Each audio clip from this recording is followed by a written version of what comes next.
कोल्हापूरमध्ये उसाच्या आंदोलनाची ठिणगी पडलेली आहे। स्वाभिमानी शेतकरी संघटनेच्या वतीने आता आंदोलन केलं जात आहे।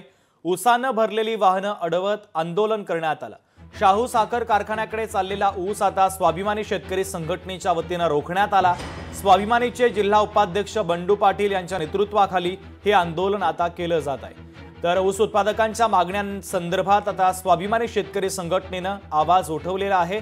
ऊसाच्या आंदोलनाची पहिली ठिणगी आता कोल्हापूरमध्ये पडलेली आहे।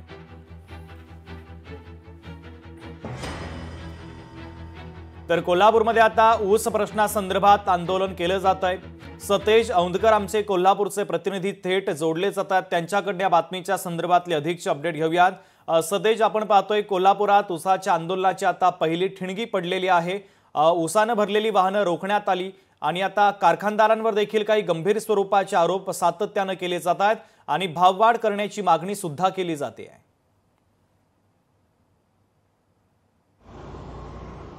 नक्कीच शुभम, गेल्या 10 दिवसापूर्वी स्वाभिमानी शेतकरी संघटनेची ऊस परिषद आहे। ही ऊस परिषद जयसिंगपूर इथं पार पडली होती। या ऊस परिषदेमध्ये स्वाभिमानी शेतकरी संघटनेचे अध्यक्ष माजी खासदार राजू शेट्टी यांनी देखील सांगितलं होतं की जवळपास जो 3800 रुपये त्यांनी जो भाव मागितलेला होता तो भाव देण्यासाठी कुठेतरी साखर कारखान्यात त्यांनी विनंती केली होती आणि विनाकपात ही रक्कम द्यावी असं सांगितलं गेलं होतं। त्याशिवाय ऊस जो आहे तो आपल्या कारखान्याकडे येऊ द्यायचा नाही असं देखील सांगितलं होतं।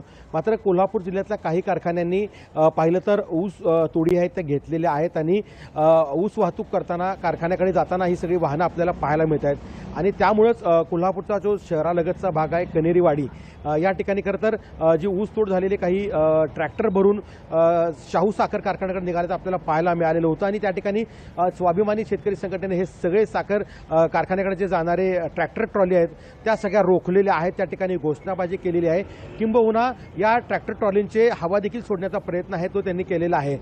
खरं तर स्वाभिमानी शेतकरी संघटनेचं एकच म्हणणं होतं की येत्या 10 तारखेपर्यंत तुम्हाला वेळ दिलेला आहे। साखर हंगाम जरी 1 नोव्हेंबरला सुरू होत असला तरी 10 तारखेपर्यंत कारखानदारांशी कुठेतरी एक संवाद व्हावा, त्यांची देखील मागणी त्या ठिकाणी यावी आणि जो त्यांना भाव परवडतो ते त्यांनी स्वाभिमानी शेतकरी संघटनेशी कुठेतरी डायलॉग करावा असं सांगितलेलं गेलं होतं। मात्र आज दुसऱ्यांदा हे आंदोलन होताना पाहायला मिळतं। एकीकडे आंदोलन अंकुश संघटनेनं चिपरी इथं एका कारखान्यासमोर आंदोलन केलं तर दुसरीकडे पाहिलं तर स्वाभिमानी शेतकरी संघटनेनं कनेरीवाडी या ठिकाणी ऊस वाहतूक आहे ती रोखलेली आहे। त्यामुळे ह्या आंदोलनाची एक ठिणगी पडण्याचं पाहायला मिळेल। सध्या साखर पट्ट्यामध्ये वातावरण तापल्याचं आपल्याला दिसून येतं। सतेज, अत्यंत महत्त्वाचे अपडेट या आंदोलनाच्या संदर्भातले तुम्ही पोहोचवलेले आहेत, तुर्तास धन्यवाद।